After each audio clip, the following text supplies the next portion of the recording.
안녕하세요. 지금부터 소설 구조도를 그리는 법을 안내하겠습니다.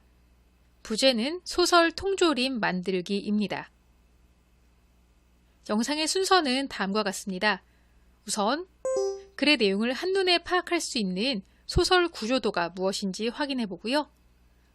소설 구조도의 요소 3가지를 알아본 후에 이것들을 중심으로 구조도를 그려보겠습니다. 마지막으로는 연습하기 좋은 한국 단편소설 작품들을 소개하겠습니다. 먼저 소설 구조도가 무엇인지에 대해 알아볼까요?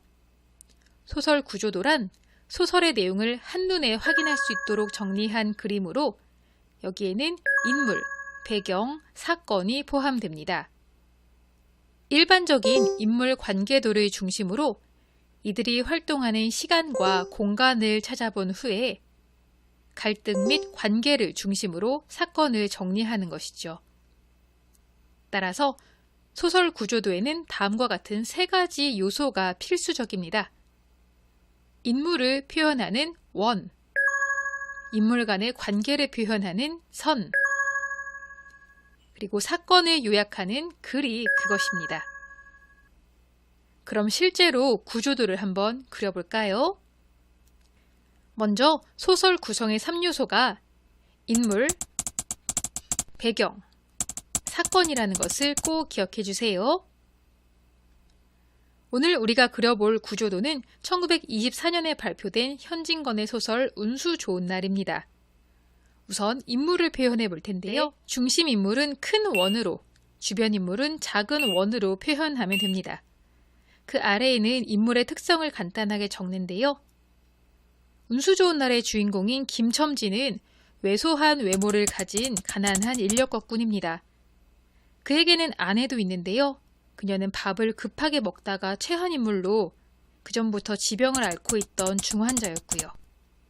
이 둘 사이에는 개똥이라는 아이가 있습니다. 인물의 관계는 선으로 표현합니다.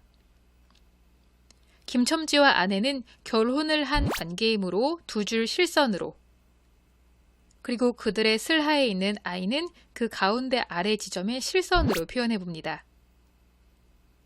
김첨지에게는 치삼이라는 친구도 있는데요. 김첨지와는 달리 거구로 표현되지요. 부수적인 인물들은 구름처럼 표현할 수도 있습니다. 이 작품들의 손님들이 그들인데요. 이들은 김첨지와는 스쳐가는 인연이므로 점선으로 표현해 봅니다. 이렇게 등장인물을 정리했다면 작품의 배경, 그러니까 시간과 장소를 정리할 차례입니다. 운수 좋은 날의 배경은 시간적으로는 추적추적 비가 내리는 겨울이며 시대적으로는 작품 창작 연대를 기반으로 대략 1920년대인 일제강점기임을 추측할 수 있겠죠. 공간적인 배경은 서울, 구체적으로는 동소문 안이 되겠습니다. 이러한 시간과 장소 안에서 인물들에게 소소한 사건들이 일어납니다. 이를 시간의 흐름, 갈등, 관계 등으로 표현해 볼 건데요. 우선 김첨지의 병든 아내는 남편한테 설렁탕 국물이 먹고 싶다고 말합니다. 하지만 형편이 어려운 김첨지는 이를 거절하죠. 사건이 일어나는 날 아침, 그러니까 비가 추적추적 내리는 날, 아내는 남편에게 오늘은 나가지 말아요 라고 부탁하지만 이 역시 묵살당합니다. 하루 벌어서 하루 먹고 살아가기에도 힘들기에 아내의 청을 들어주지 못한 김첨지는 이날 평소와는 달리 손님들을 많이 받습니다. 처음에는 30전을, 연이어 50전을 번 김첨지는 또 다른 손님을 태우고 1원 50전을 법니다. 이어서 60전을 번 김첨지는 일을 마치고 집에 들어가기 전에 친구인 치삼이를 만나서 선술집에서 술을 걸칩니다. 그러면서 원수의 돈! 이라면서 가난하게 살아가는 자신의 신세를 한탄하기도 하고요. 집 근처만 가면 유난히 불안했던 마음을 씻어내기라도 하듯 춘석이에게 마누라가 죽었어 라고 농을 치기도 하죠. 이렇게 술에 취한 나중에도 김첨지는 아내가 먹고 싶어 했던 설렁탕을 사들고 집에 돌아가는데요. 아내는 그의 예감처럼 이미 죽어 있습니다.